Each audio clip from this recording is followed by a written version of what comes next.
Hi hello welcome to 24/7 news TV. నేను మీ పరిటాలమూర్తి.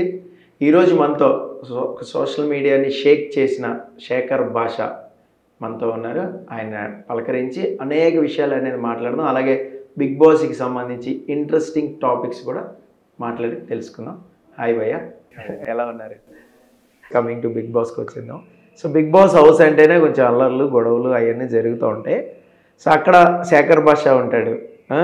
మరి ఇప్పుడు సొసైటీలో అన్నీ మనం చూడలేము. అక్కడ సిల్లీ రీజన్స్కి చిన్న చిన్న వాటికి పంచదారకి కాఫీకి కూడా కొట్టుకుంటూ ఉంటారు.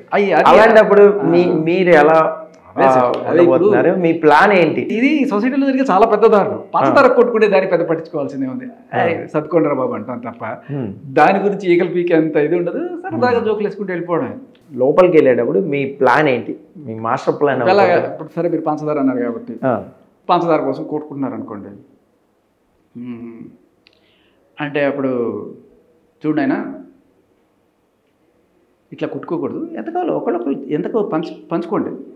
అందుకనే కదా పంచదార రా, పంచదా పంచదా దారా, పంచదా పంచదా రా ఒరే. లేకపోతే చక్కెర కోసం చక్కెర చెట్టు కొట్టుకోకూడదు ఆయన. ఇలాగే ఉంటుంది మన టైప్. ఓకే, జోవేలిగా అక్కడ ఒక నవ్వు ఇచ్చామనుకోండి, గొడవ సెట్ అయిపోతుంది. మేబీ నేను ఏం చేయగలనో తెలీదు, ఇప్పుడు మాట్లాడానని అక్కడ ఉంటాయో తెలీదు, అక్కడ ఏమవుతుందో కూడా తెలియదు. మైండ్లో ఏం లేదు, ప్లాన్ ఏం లేదు, ఖాళీ హత్య చేయండి. ఇప్పుడు ఇద్దరి మధ్యలో దూరే శేఖర్ భాష అంటే ఆల్మోస్ట్ కొంతమంది కామెంట్స్ ఇలాగే ఉన్నాయి. సో హౌస్లో చాలా ఇద్దరి మధ్యలో టఫ్ ఫైట్లు కూడా అవుతుంటాయి. మీరు సిల్లీ రీజన్స్ ఉంటే అది ఓకే. టఫ్ ఫైట్ నామినేషన్స్కి వచ్చేసారు కానీ, లేదంటే వేరే అన్నెసరీగా మీ మీద నెపం వేసేయడం కానీ, మీ ఇన్వాల్వ్మెంట్ లేకుండా కూడా కొన్ని చేస్తూ ఉంటారు. సో అలాంటప్పుడు మీరు ఎలా ఎదిరిస్తారు? వాళ్ళిద్దరు గుట్టుకొని మన మీద పడతారంటే దాన్ని ఎలా ట్యాగ్ చేస్తారండి? అంటే మీరు ఒక పని చేయండి. నేను తక్కువని ఇప్పుడు ఎలా, మీరు చాలా వేగ్గా ఉంది క్వశ్చన్. పర్టికులర్గా ఏదైనా సిచ్యువేషన్ చెప్పండి. ఇగో లాస్ట్ ఇయర్ ఇలా జరిగింది, ఆ టైంలో మీరుంటే ఏం చేసి ఉండేవాళ్ళు, అలా అడగండి, నేను చెప్తా. బట్ ఇలా వేగ్గా అడిగితే నాకు, నేను ఒకటి చెప్తాను, సిచ్యువేషన్ చెప్తాను. ఇప్పుడు నామినేషన్ ప్రక్రియ అనేది కామన్గా జరుగుతుంది లోపల. సో మీరు వచ్చారు, మీరు నాతో మింగిల్ అవ్వట్లేదు సరిగ్గా, శేఖర్ భాష నాతో కలవట్లేదు, ఎక్కడో ఉంటున్నాడు, ఎవరో ఇద్దరు ముగ్గురితో మాట్లాడుతున్నప్పుడు నాతో మాట్లాడట్లేదు, అందుకే నామినేట్ చేస్తున్నా అని ఒకటి వేస్తారు మీ మీద. సో అప్పుడు మీ రియాక్షన్ ఎలా ఉంటుంది? మీరు మింగిల్ అవ్వట్లేదనే reason, eye to eye contact లేదనే ఒక రీజన్ ఉంటుంది. ఇది మీకు అసలు నేనేం చేశాను అనే రకంగా కూడా ఉంటుంది. అప్పుడు ఐ టు ఐ కాంటాక్ట్ అంటే సరే, అంటే కొంతమందికి సిగ్గుతో కూడిన భయం వల్ల వచ్చిన, బిడియంతో వచ్చిన మౌనం వల్ల కూడిన అది రావచ్చు, దానివల్ల ఐ కాంటాక్ట్ చేయకపోవచ్చు. అది కూడా తప్పు అంటారా? అది ఓకే. తర్వాత ఇంకేమన్నారు, నామినేషన్కి కనెక్షన్ లేదు, మింగిల్ అవ్వట్లేదు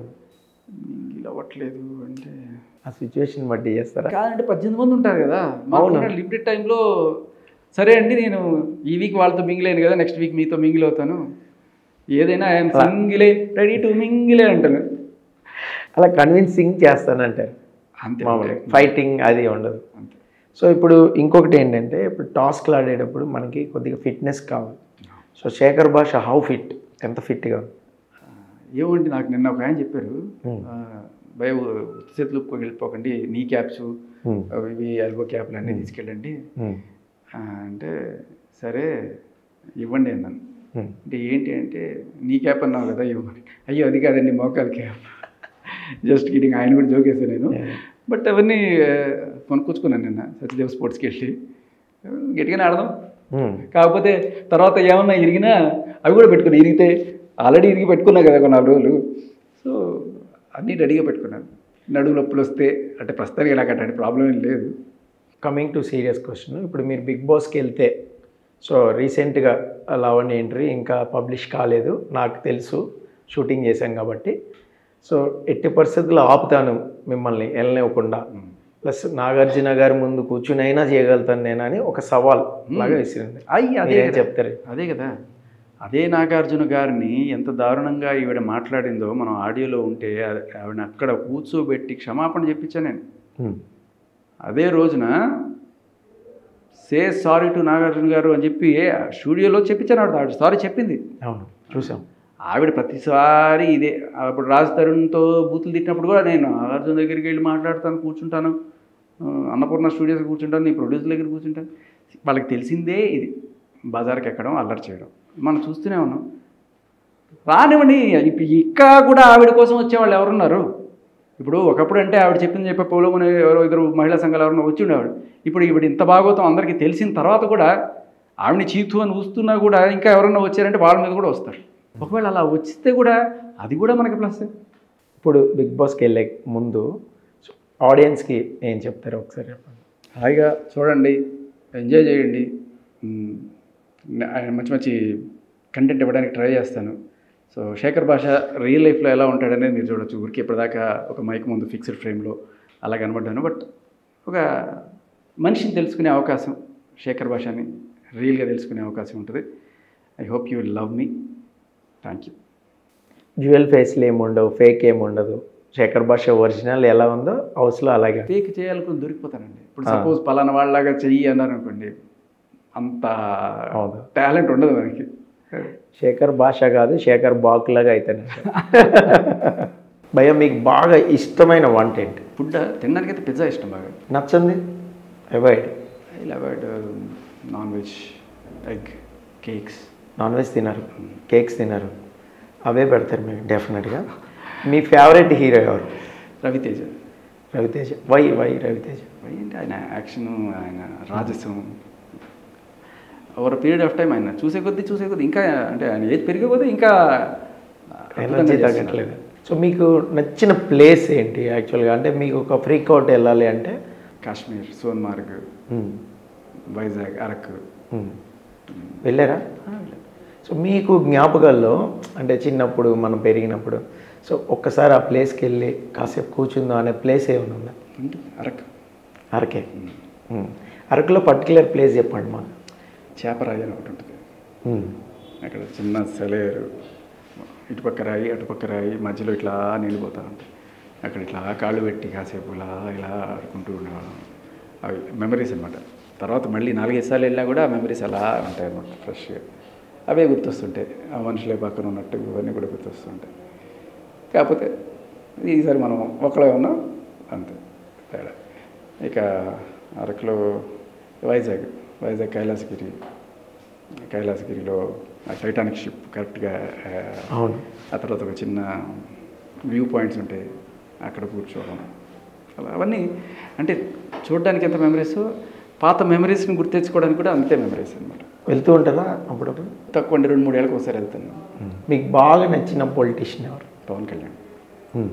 పొలిటికల్ లీడర్ అలాంటి వాళ్ళు అంటే బేసికల్లీ అసలు ఇవాళ రేపట్లో ఉన్న పొలిటికల్ లీడర్స్తో కంపేర్ చేస్తే ఈయన అసలు పొలిటికల్ లీడర్ అని, he's a leader. Politics, honesty, genuinity. Politics అంటే ఇది ఎలా చేయాలి అంటే రాజకీయాలు చేస్తారంటారు కదా. అంటే ఆ ప్రశ్నించే గుణం అక్కడి నుంచే తెచ్చుకున్నారా? ప్రశ్నించే గుణం గురించి కాదు నేను. ఆయన జెన్యూనిటీ అండ్ సిన్సియారిటీ, డబ్బుని ఖాతరు చేయకపోవడం, తుచ్చం ఆయనకి అది. సో మనం అందరం అనుకుంటాం పొలిటీషియన్స్ కొంతమంది ఫస్ట్ ఏదో చేద్దామని వచ్చేసినా కూడా తర్వాత ఈ ప్రలోభాలకు గురైపోయి స్కామ్లు గేమ్లు అయిపోతాడు. But he is unaltered, unchanged. We need such people.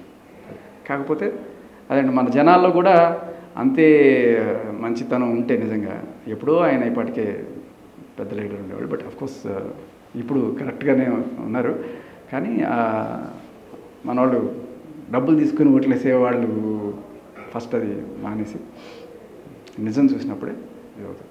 Okay, మీరు ఎప్పుడైనా ఎవరినైనా కొట్టారా? మొన్న ఒక చిన్న ఫైట్, దాంట్లో ఏదో గట్టిగా పడినాయా? నాకు తగిలే, వాళ్ళకి ఏం తగిలే. మరి అది కాకుండా అపార్ట్ ఫ్రమ్ చిన్నప్పుడు కానీ అది కానీ ఫైటింగ్స్ ఏదైనా ఎవరినైనా కొంచెం కొట్టి అరే వీడిని కొట్టానని ఒక ఫీలింగ్ ఉంటుంది పడుకున్నప్పుడు, అలాంటిది ఏమైనా జరిగిందా? చిన్నప్పుడు పిల్లలను కొట్టుకునేవాళ్ళం తప్ప. పిల్లలు అయ్యాక కాలేజీలో బ్యాటిల్ తీసుకొని అట్లా కొట్టుకునేవి అలాంటివి ఏం లేవు. ఎందుకంటే ఒక్కసారి మాత్రం మా ఫ్రెండ్ ఎవరినో అటాక్ చేయడానికి పోతుంటే ఇంకో 4 నేర్చుకుని పోయాను అక్కడికి. అప్పటికే వాళ్ళు జంప్ అయిపోయారు. సో ఫైట్ చేసే అవకాశం రాలేదు. బాగా మిస్ అయింది. సరే, ఇప్పుడు మీకు బాగా ఇష్టమైన స్పోర్ట్ ఏంటి? క్రికెట్. ఆడతారా? 2 చాలా ఇష్టం. చెస్ ఆడతారంటే మీరు ఎత్తుకుపోయేది వేస్తారని లెక్క.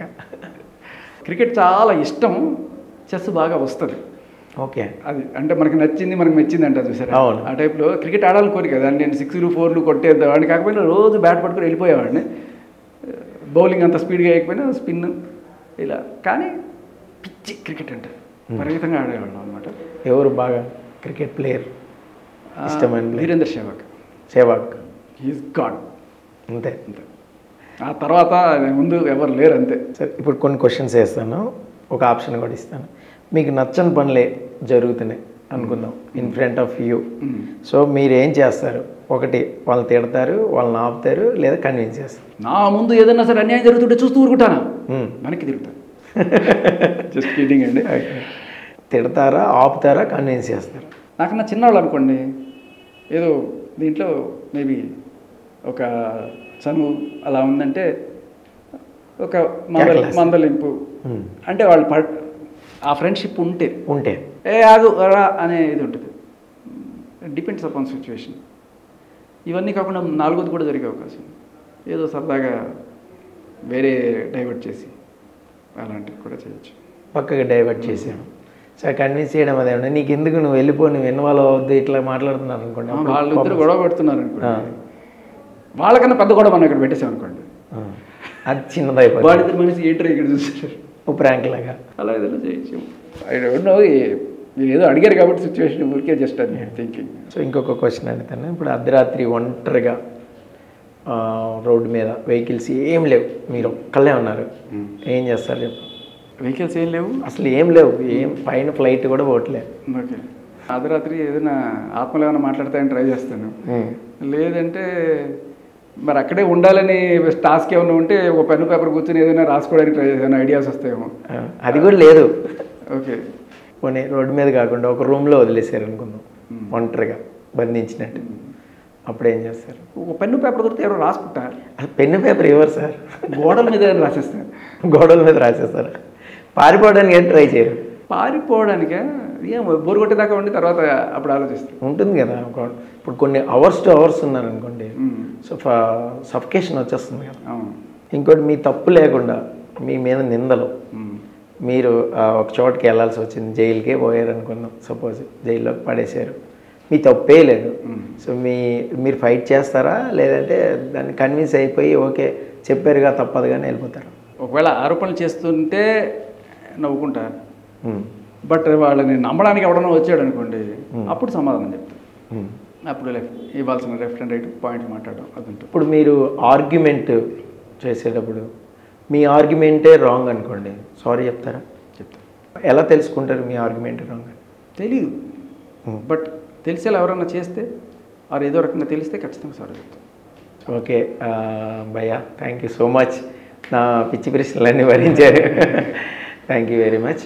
ఫైనల్గా మీరు ఆడియన్స్కి ఏదైనా చెప్పాలంటే మా ఛానల్ తరఫు నుంచి చెప్పు. హ్యాపీగా బిగ్ బాస్ చూడండి, ఎంజాయ్ చేయండి.